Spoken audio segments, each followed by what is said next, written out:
Hello students, good evening to all of you. So here I'm going to discuss some of the MTG level 1 problems for class 10th, and these problems are basically related to current electricity. So let's start with the first problem. There are three electric bulbs of rating 60 watt each are joined in series, then the connected to electric mains. The power consumed by these three bulbs will be.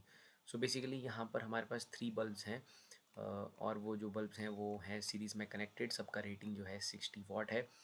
Friends, जब भी bulb series में रहते हैं तो power consumption का जो expression रहता है that is 1/p, that is power consumption is 1/p1 plus 1/p2 plus 1/p3। This is the formula use to calculate the power consumption by the bulbs when connected in series. So हमारे पास हर bulb का जो power rating है वो है 60 watt. So it is 1/60 plus 1/60। तो ये solve करने पर आ जाएगा 3/60 यानी कि 1/20। सो इट इज़ 1/p। सो यहाँ से पावर कंजप्शन आ जाएगा हमारे पास 20 watt. So this is the answer, this is the way to calculate the power consumption in series combination of bulbs. So C option is the correct answer for the first problem. Now let's come to the second question. A current of 2 ampere passing through the conductor produce 80 joule of heat in 10 seconds. The resistance of the conductor is. So यहाँ पर हमसे conductor का resistance पूछा जा रहा है. As we know that heat का जो एक्सप्रेशन है that is I square R T. So heat is given to us, that is 80 joules there, and current is given as 2 ampere. So यहाँ पर 2 का स्क्वायर करेंगे 4 आ जाएगा. R हमें निकालना है and this flows for 10 seconds. So 10 seconds there, so it is like 20, and यहाँ से हम इसे सॉल्व कर लेंगे 10 to the 20. So R का वैल्यू आ जाएगा हमारे पास 2 ohm. So क्वेश्चन नंबर 2 का आंसर है option B there. 2 ohm is the answer for this question. Now let's come to the question number 3 there. Question number 3 में we have n equal resistances are first connected in series and then connected in parallel. The ratio of the maximum to the minimum resistances. So basically सबसे पहले हमने n resistances ली हैं equal, सभी equal resistances हैं और उनको series में जोड़ दिया है. सो स्टूडेंट्स, लेट सपोज एक रेजिस्टेंस की वैल्यू r है. So total number of resistance हैं यहाँ पर n. जब भी उनका सीरीज कॉम्बिनेशन करेंगे it is simply like r up to n तक प्लस करेंगे. तो सीरीज में n रेजिस्टेंसेस हैं. सो सीरीज में इसका आंसर आएगा सिंपली nr. और अगर हम इन्हीं रेजिस्टेंसेस को पैरेलल में ज्वाइन करेंगे तो पैरेलल में इनका आंसर आएगा r/n. सो हमसे पूछा जा रहा है ratio of maximum to the minimum. तो मैक्सिमम तब होगा जब उनको सीरीज में जोड़ेंगे और मिनिमम जब होगा उनको पैरेलल में जोड़ेंगे. तो एक तरह से हमसे सिंपली पूछ रहे हैं ratio of series upon parallel, maximum for the series and minimum for the parallel. तो ये आ जाएगा हमारे पास nr/r/n. तो यहाँ आर से आर जो है वो कैंसिल हो जाएगा. We are having answer as n square. So option C the answer for question number 3. n square is the answer.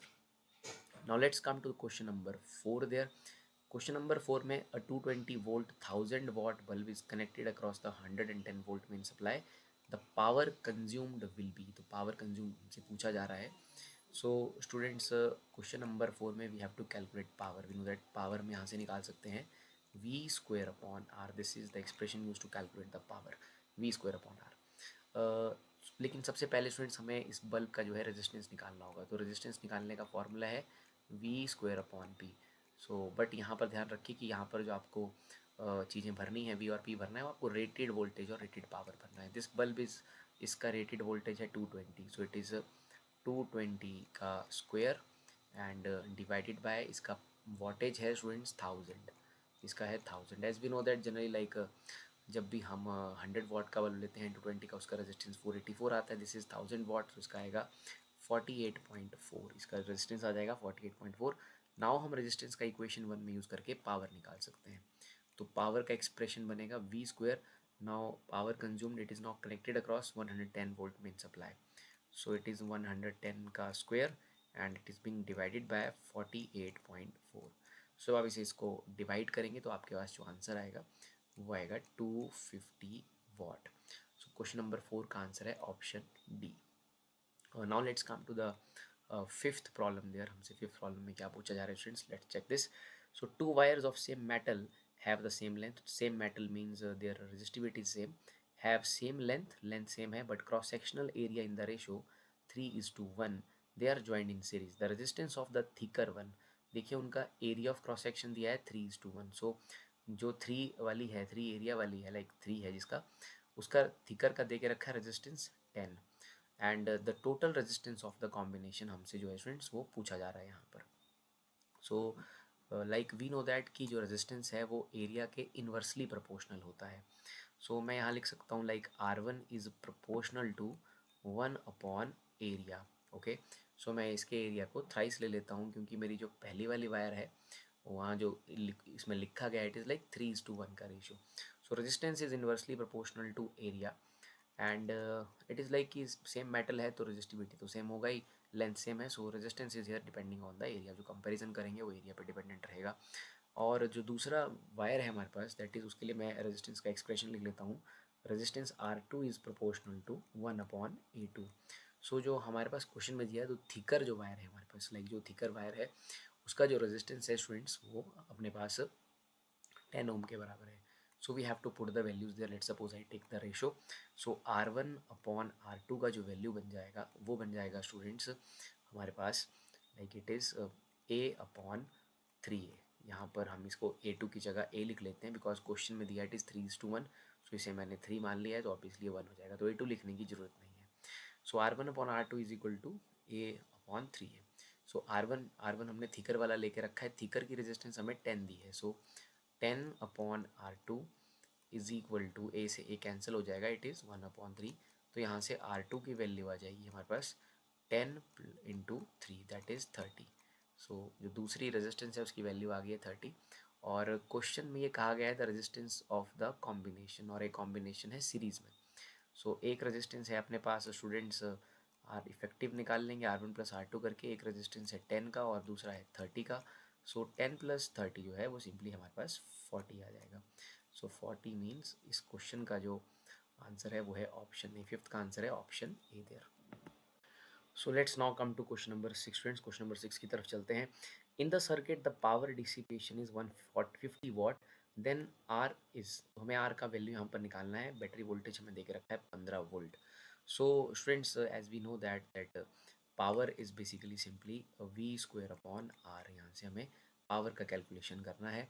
सो जो पावर डिसिपेशन है वो हमें दे के रखा है like it is 150. So resistance जो यहाँ पर बनेगी देखिए दोनों पैरेलल में जुड़े हैं रेजिस्टेंसेज.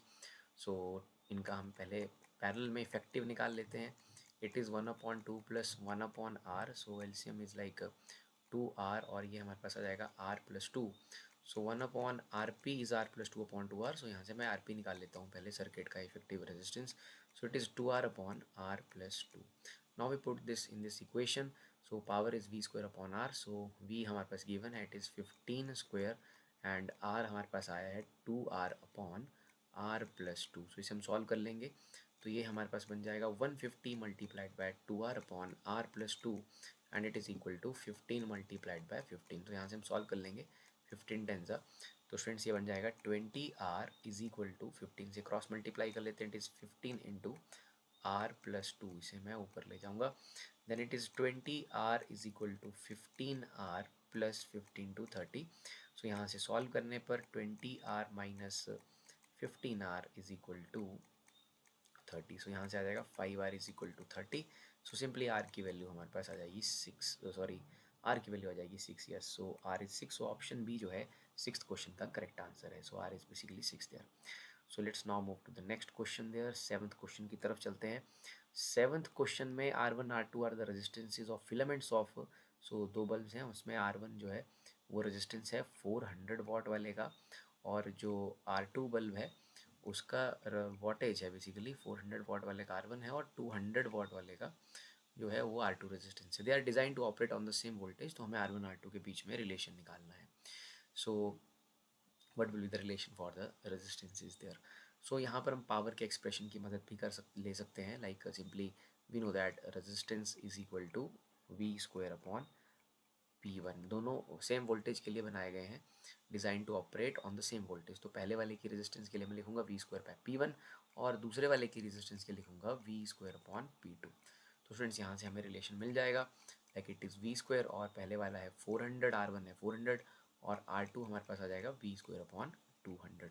सो दोनों वैल्यूज़ को क्लियरली देखने पे पता चलता है कि जो R1 है हमारे पास वो R2 का हाफ है. So we can say that like this. When we take the ratio we can say that R2 is basically 2 times of R1. So दो रिजल्ट्स हमें क्लियरली दिखा रहे हैं. Like it is one V square by 400, it is V square by 200. तो यहाँ से R2 is twice of R1. So option B is the correct answer. Let's come to the question number 8 there. So question number 8 में जो है हमसे circuit दे के रखा है. Equivalent resistance between the points A and be shown in the figure पूछा है. Students तो आप देख रहे हैं यहाँ पर लाइक इट इज़ 8 और 8 और ये 9 और 18 है. तो यहाँ पर हम इसे सिंपली सॉल्व कर सकते हैं. Just a minute. So here हमें बेसिकली कॉम्बिनेशन में इफेक्टिव जो रेजिस्टेंस बन रहा है वो कैलकुलेट करना होगा.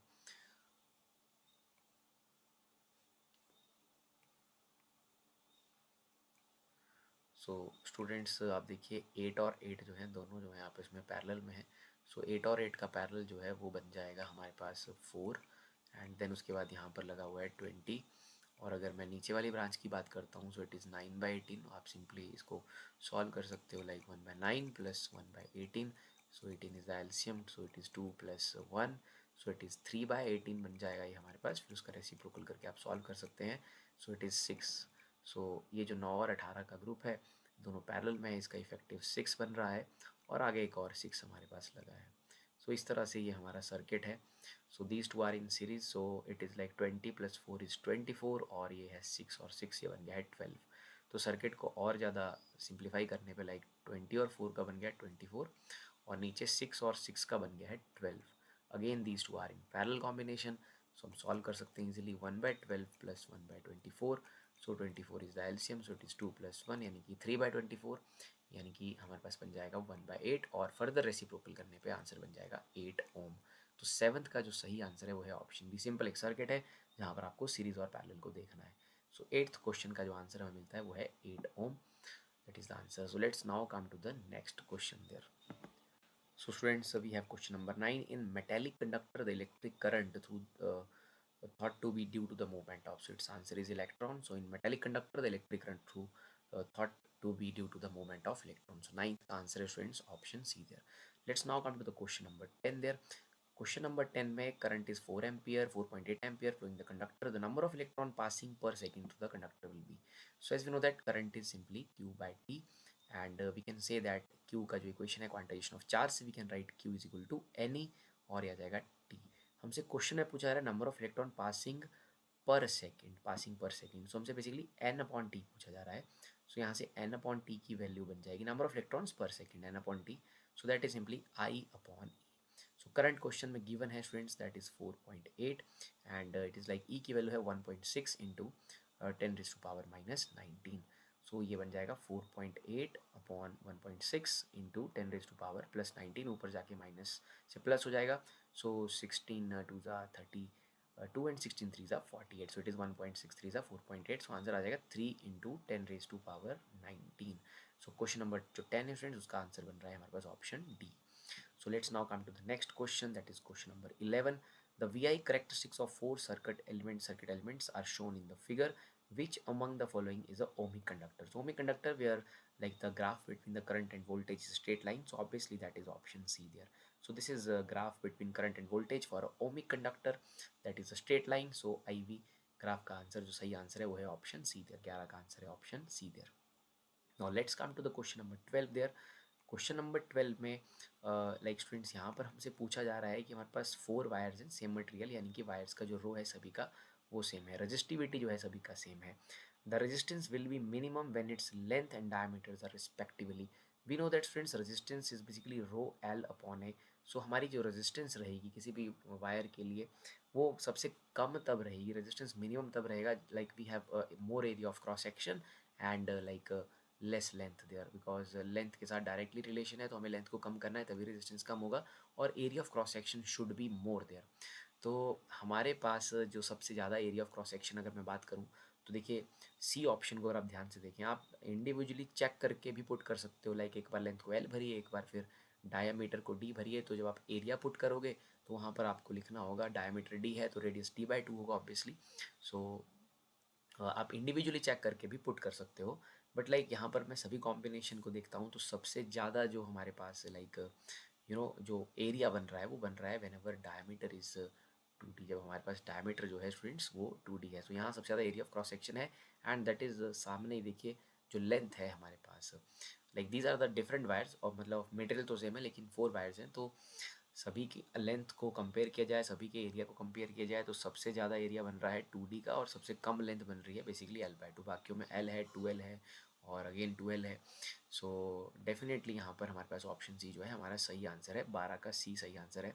सो इसमें हमारी लेंथ जो है कम है और हमारा डायमीटर जो है यानी कि एरिया जो है ज़्यादा है। जैसे मैं किसी एक के लिए चेक कर सकता हूँ, ऐसे लिख सकता हूँ R=ρ।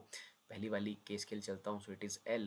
और इसका जो नीचे है R=ρ L एरिया, एरिया का लिख लेते हैं हम पाई R², बट हमें D की टर्म्स में दिया है, so diameter is D, so radius is simply D/2, so it is D/2 का स्क्वायर।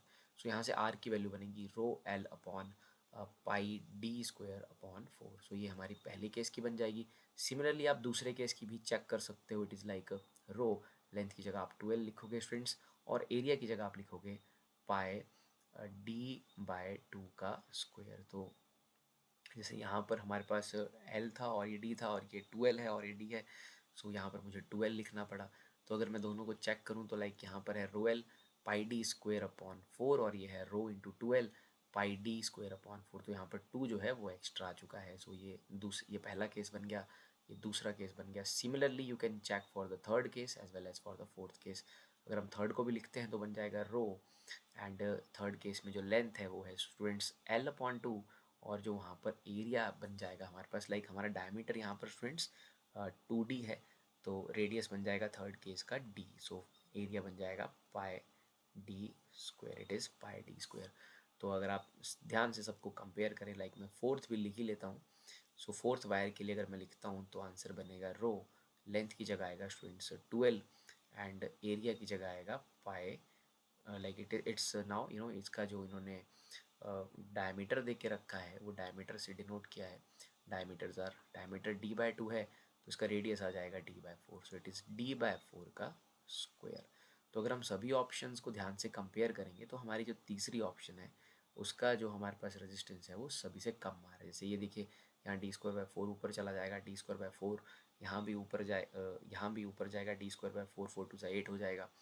सो सभी केसेस में अगर हम ध्यान से देखें तो सबसे कम वैल्यू रेजिस्टेंस की हमारी तीसरे केस में बन रही है। सो से is the answer for this question number 12। Thank you.